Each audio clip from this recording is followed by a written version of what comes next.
తెలుగు గడ్డపై జన్మించిన సీతారాం ఏచూరి దేశవ్యాప్తంగా వామపక్ష పార్టీలో దశాబ్దాల పాటు కీలక పాత్ర వహించారు. సీతారామరావుగా ఉన్న ఆయన తన పేరు చివర ఉన్న రావును తొలగించుకున్నారు. విద్యార్థి దశలోనే సిపిఎంలో చేరిన ఆయన సుదీర్ఘకాలం అందులోనే పలు కీలక పదవులను చేపట్టారు. ఉన్నత చదువులు చదువుకున్న సీతారాం ఏచూరి దేశంలో ఎమర్జెన్సీ విధించిన సమయంలో జైలు కూడా వెళ్లారు. ఇక ఆయన పుట్టుపూర్వతరాలని స్టోరీలో తెలుసుకుందాం. వామపక్ష నేత CPM general secretary Sitaram Yechury దశాబ్దాలుగా పార్టీలో దేశ రాజకీయాల్లో తనదైన ముద్ర వేశారు. కేవలం కమ్యూనిస్టుగా మాత్రమే కాకుండా ఆర్థికవేత్తగా, సామాజిక కార్యకర్తగా, కాలమిస్టుగా ఆయన ఎంతో గుర్తింపు పొందారు. దాదాపు సిపిఎంతో 50 ఏళ్ల సుదీర్ఘ ప్రస్థానాన్ని కొనసాగించిన ఈ ఎర్ర సూర్యుడు అస్తమించారు. ఇక సుదీర్ఘ కాలంగా రాజ్యసభ సభ్యుడిగా కొనసాగారు. ఇక తెలుగు గడ్డపై పుట్టిన సీతారాం ఏచూరి విద్యార్థి దశలోనే వామపక్షం వైపు మళ్లారు. ఈ క్రమంలోనే ఢిల్లీ జేఎన్టీయూలో చదువుకుంటున్న సమయంలోనే సిపిఎంలో చేరారు. మరోవైపు ఆయన బాల్యం మొత్తం హైదరాబాద్లోనే సాగింది. 1952 ఆగస్టు 12వ తేదీన అప్పటి మద్రాసు ప్రెసిడెన్సీలో తెలుగు కుటుంబంలో సీతారాం ఏచూరి జన్మించారు. సర్వేశ్వర సోమయాజులు, కల్పకం ఏచూరి దంపతులకు ఆయన పుట్టారు. తండ్రి ఏపీఎస్ఆర్టీసీలో ఇంజనీర్గా సేవలందించగా తల్లి కల్పకం ఏచూరి కూడా ప్రభుత్వ అధికారిగా పనిచేశారు. ఇక ఆంధ్రప్రదేశ్ మాజీ సీఎస్ మోహన్ కందాకు సీతారాం ఏచూరి మేనల్లుడు కావడం గమనార్హం. హైదరాబాద్లోని ఆల్ సెయింట్స్ హై స్కూల్లో మెట్రికులేషన్ పూర్తి చేసిన సీతారాం ఏచూరి ఆ తర్వాత ఢిల్లీకి వెళ్లి ప్రెసిడెంట్స్ ఎస్టేట్ స్కూల్లో చేరారు. 1970లో సిబిఎస్ఈ హయ్యర్ సెకండరీ పరీక్షలో ఆల్ ఇండియా ర్యాంకర్గా సీతారాం ఏచూరి నిలిచారు. అనంతరం సెయింట్ స్టీఫెన్స్ కాలేజీలో ఆర్థిక శాస్త్రంలో బిఏ పూర్తి చేసిన ఆయన జవహర్ లాల్ నెహ్రూ యూనివర్సిటీ జేఎన్టీయూ నుండి ఎంఏ పట్టా అందుకున్నారు. ఆ తర్వాత జేఎన్టీయూలోనే పీహెచ్డీలో చేరిన ఇందిరాగాంధీ హయాంలో ఎమర్జెన్సీ విధించగా అరెస్టు కావడంతో పీహెచ్డీని పూర్తి చేయలేకపోయారు.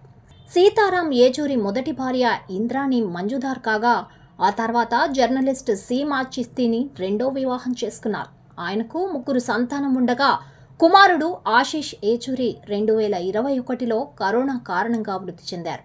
1974లో విద్యార్థి నేతగా సీతారాం ఏచూరి ఎస్ఎఫ్ఐలో చేరి తన రాజకీయ ప్రస్థానాన్ని ప్రారంభించారు. ఆ తర్వాత ఏడాదికే 1975లో జేఎన్టీయూలో చదువుతున్న సమయంలో సిపిఎంలో చేరారు.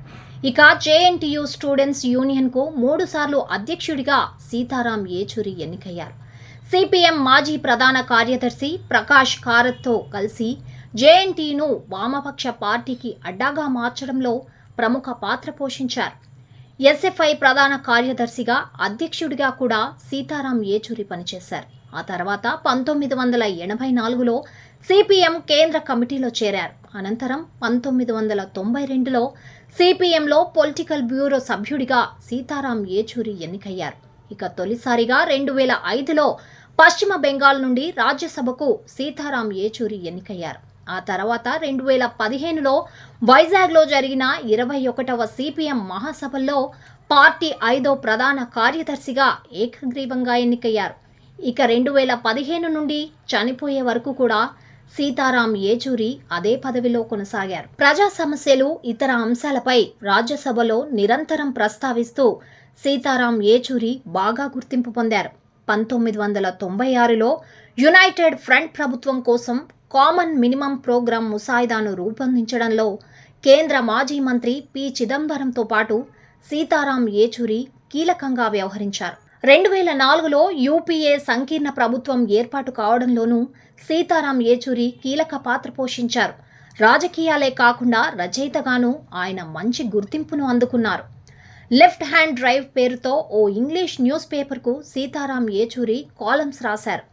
Caste and class in Indian politics today, socialism in changing world, Modi government, new search of communism, communalism versus secularism వంటి పుస్తకాలను సీతారాం ఏచూరి రాశారు.